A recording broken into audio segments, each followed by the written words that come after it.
Assalamualaikum warahmatullahi wabarakatuh. Selamat pagi solih-solihah.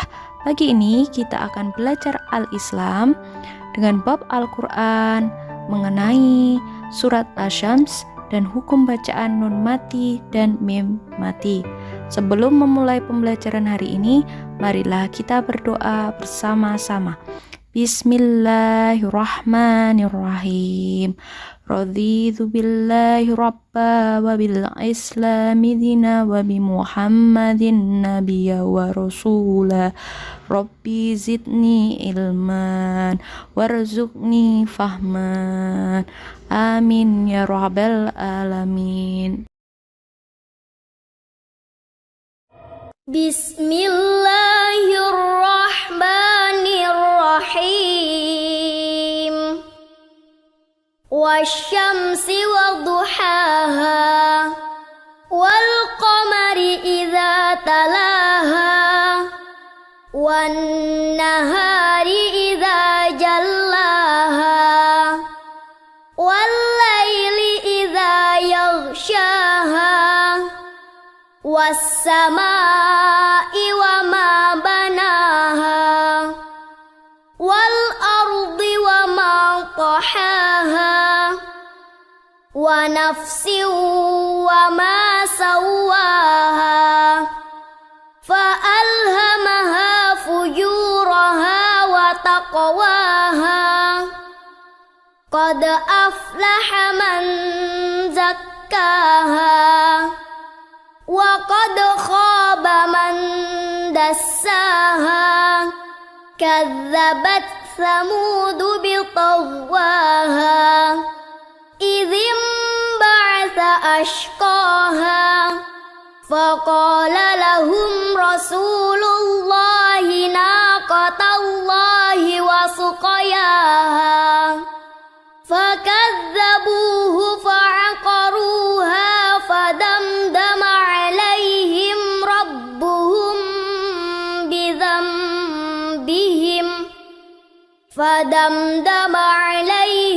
rabbuhum bidhanbihim fasawwaha wala yakhafu 'uqbaha.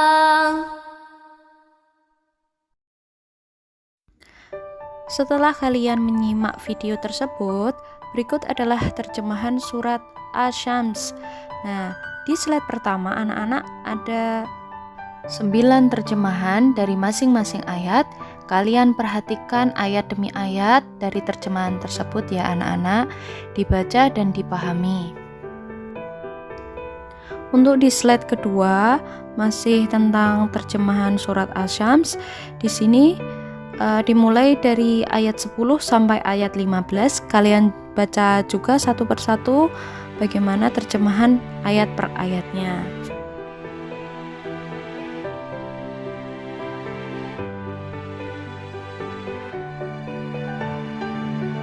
Kemudian anak-anak, Bulia akan menjelaskan mengenai kandungan Quran surat Asy-Syams. Surat Asy-Syams terdiri dari 15 ayat dan merupakan surat ke-91 dalam Al-Quran yang diturunkan sesudah surat Al-Qadar. Surat Asy-Syams diambil dari kata Asy-Syams pada ayat pertama yang artinya matahari. Di dalam surat ini, Allah kembali menunjukkan kebesaran-kebesarannya. Adanya matahari yang menyinari kehidupan di siang hari dan bulan yang muncul dengan keindahannya di malam hari. Pergantian siang dan malam yang begitu sempurna. Langit menjulang tinggi tanpa tiang dan bumi yang terhampar luas dengan berbagai isinya.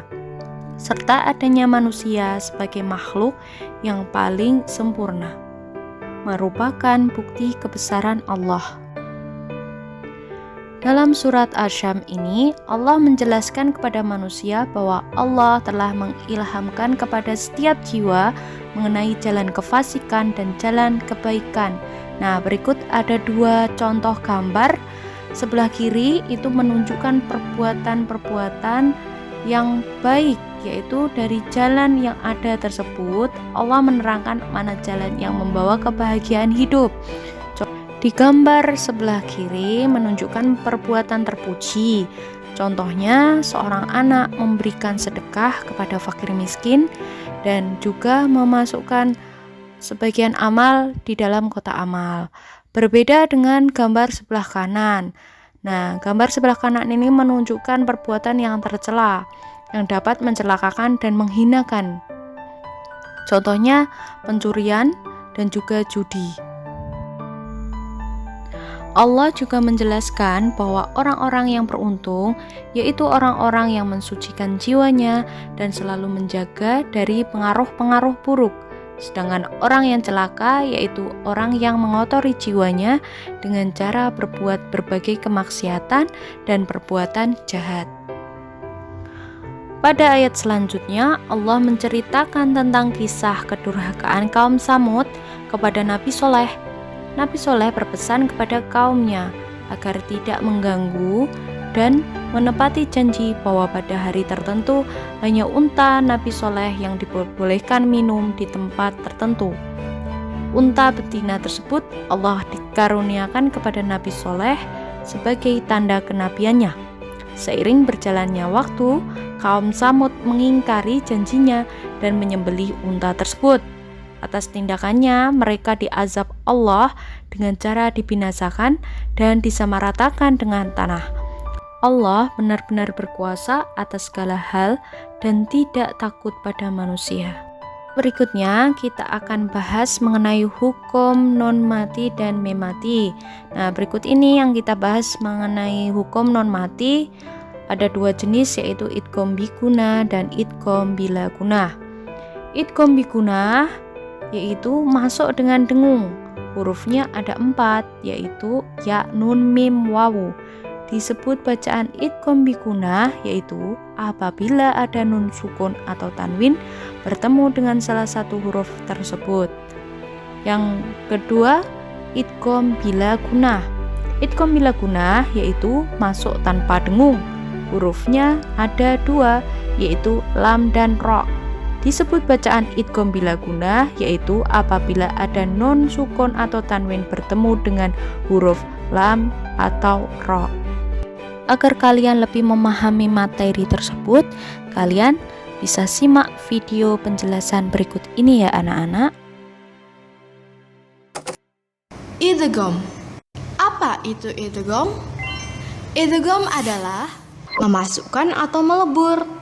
Itu apabila nun mati atau tanwin bertemu dengan salah satu huruf idgham, yakni ya, ro, lam, mim, nun, dan wawu.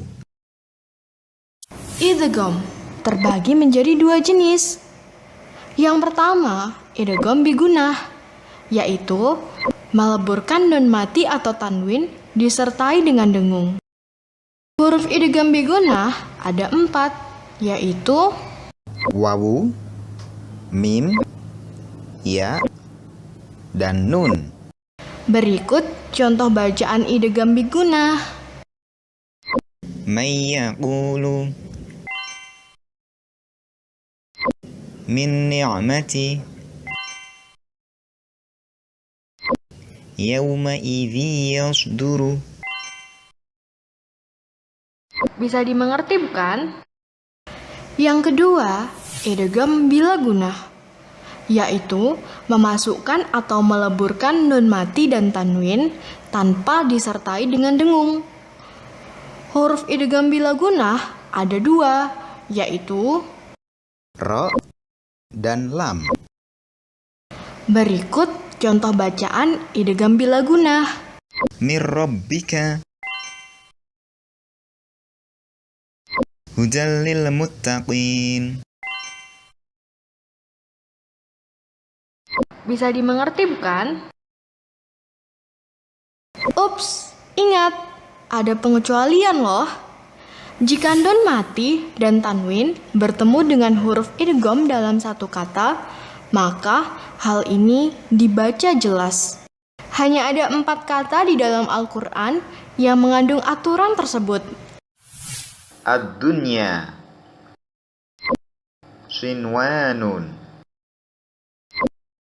bunyanun, qinwanun.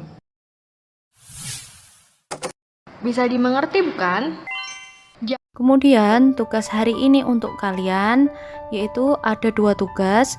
Yang pertama, bacalah surat Asy-Syams beserta artinya dengan bacaanmu yang paling baik. Kemudian rekam berupa audio dan kirim melalui japri WhatsApp. Yang kedua, cari masing-masing 3 bacaan di dalam bacaan Al-Quran, boleh surat apapun yang mengandung hukum bacaan idgham bigunah dan idgham bila gunah. Sekian pembelajaran hari ini, marilah kita ucapkan Alhamdulillah bersama-sama. Alhamdulillahirabbil alamin. Tetap semangat dan sehat selalu. Wassalamualaikum warahmatullahi wabarakatuh.